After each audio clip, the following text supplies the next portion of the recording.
These are the absolute worst mistakes when it comes to retiring early. I'm going to tell them to you right now, and I'm going to show you examples of them throughout today's video. Number one is trying to keep up with the Joneses and lying to yourself about how much you want to spend in retirement. It's not good or bad, but it's important to be honest, and here's why. I have clients that spend $4,000 or $5,000 a month, and they would honestly say, if I told them to spend more, I don't know how to spend it. I literally don't know what I would do. It's not going to add value to my life to spend more money. I have more than I need. I'm good. There's other people that go $5,000 a month. I don't know what the heck I'm going to do. I want to spend $25,000 a month in retirement. And there's nothing wrong with that either. I want you to spend what you want in retirement, but I don't want you to compare it to your neighbor and say, wow, that means I'm on track or I'm not on track. If your neighbor retires or they feel like they're in a comfortable position to retire because you can sense it from them and you're thinking, am I behind? Because they're always talking about those 401ks and I know we have one, but it doesn't seem like it's at the same level. That does not mean by any means you're not in a position to retire. And let me show you why. So this is an example of someone who came to me who was like, there's no way I can retire early. And they are young, 47 and 40 years old. And this is their current plan. So their current plan, they have $1.4 million. They've saved and invested really well, as you can see. Their current plan is to have $4 million by 97. However, they were really conservative in their planning. They said they want to spend $3,000 a month in retirement. That's in addition to their mortgage, which is another about $3,000 a month. So $6,000 a month, but their mortgage will go away one day. To get a better sense of this couple, you can see they currently own their home worth $900,000 with a $347,000 mortgage, and then $1.4 million is in the stock market being invested. So here's a couple who is like, there's no way we can retire.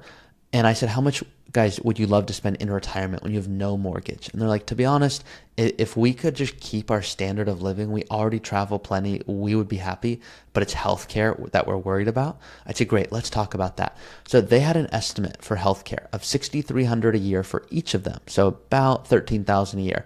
I said, guys, let's increase that. There are ways to decrease that, but let's just be conservative, add another $10,000 a year until Medicare kicks in. Well, if they were to work until 57, so work 10 more years from 47 to 57, you could see, yes, it makes a difference, but they'd still be okay, even if we're being a little extra conservative. But what if they retired immediately? And they're like, whoa, I didn't even think that was an option. I go, I know, but let's look at this for a second. Because if you're telling me this is how much you really need so that you can spend and enjoy your retirement, even with healthcare expenses, there's projected to be $1.4 million at the end. And that's if you stop working today. And they said, well, I'm not going to stop working today. I'm still going to do something. I just would rather do something that's less stressful. I said, great. You make how much today? They said $140,000 a year. I said, what if you did something that brought in $60,000 a year?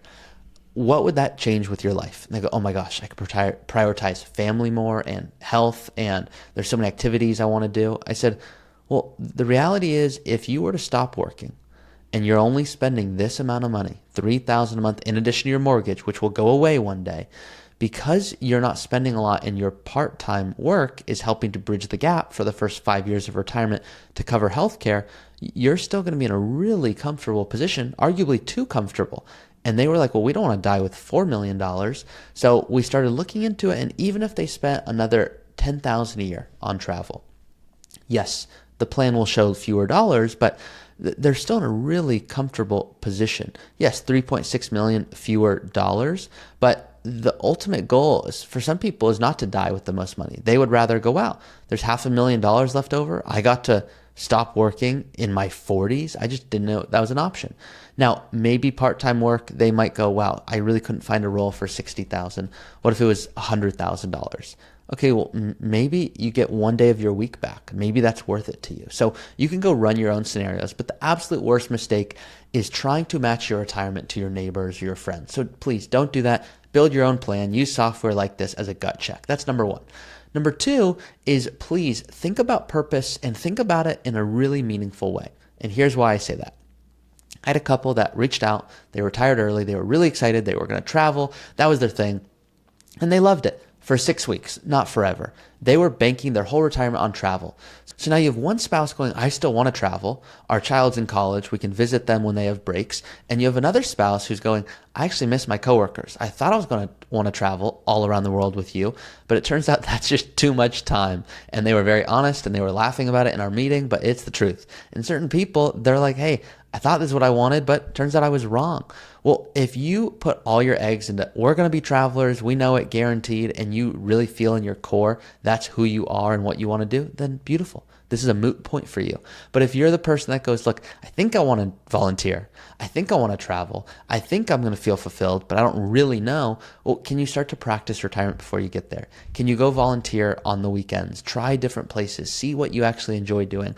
The biggest thing I'll encourage my clients to do is practice, but I'm also very realistic. I have clients I've shared, hey, can you practice retirement before you get there? I want to see you do this for a few months and then report back to me what you think.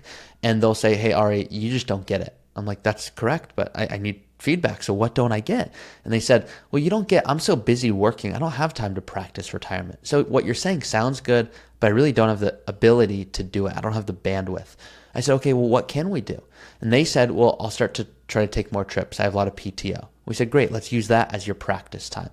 And what they found is they loved golfing, but they were very cranky when their back hurt, and when they could not golf, there was this, oh my gosh, what do I do now?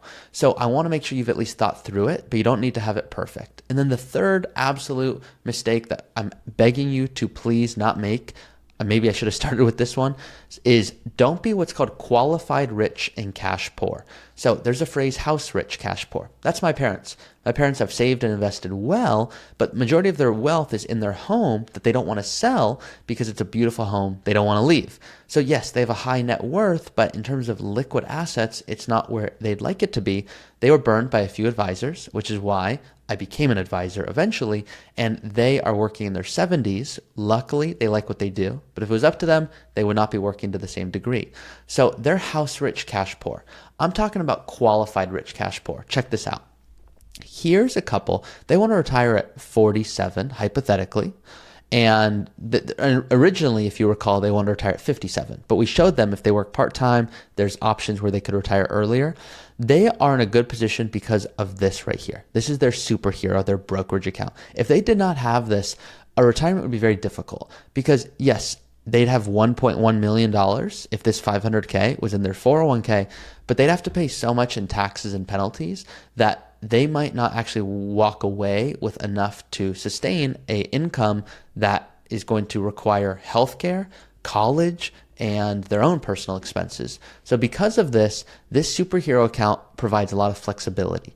Now there's a big difference here of having $500,000 that you bought Apple stock for $1,000 and has a $499,000 gain, and someone who has a bunch of mutual funds or ETFs with $400,000 as a cost basis and $500,000 as the total account value. You need to understand what are your gains, because that's what you're going to pay capital gains taxes on, assuming you've held it for over a year. And if under a year, you're at short term, which is called ordinary income taxes, the same as if you just make money today and withdraw it. So with that being said, this is hopefully a video that gives you a good sense of, wow, those are mistakes that I'm not going to make now. I'm not going to forget about my expenses. I'm going to be realistic. I'm not going to forget about purpose. I'm going to think through this, and I'm going to make sure I have my money not just at the correct amount so I can retire, but in the right location so I don't pay extra taxes and penalties. That's it for this video. Hopefully you enjoyed it. If you are looking to use the software, it's available in the description. If you are looking to, of course, work with a trusted partner, that's what we do here at Root Financial. You can go to our website, rootfinancial.com. In the upper right, see a little button that says see if you're a fit. You'll be prompted to answer a few questions, and then we might be talking very soon. Thanks, guys.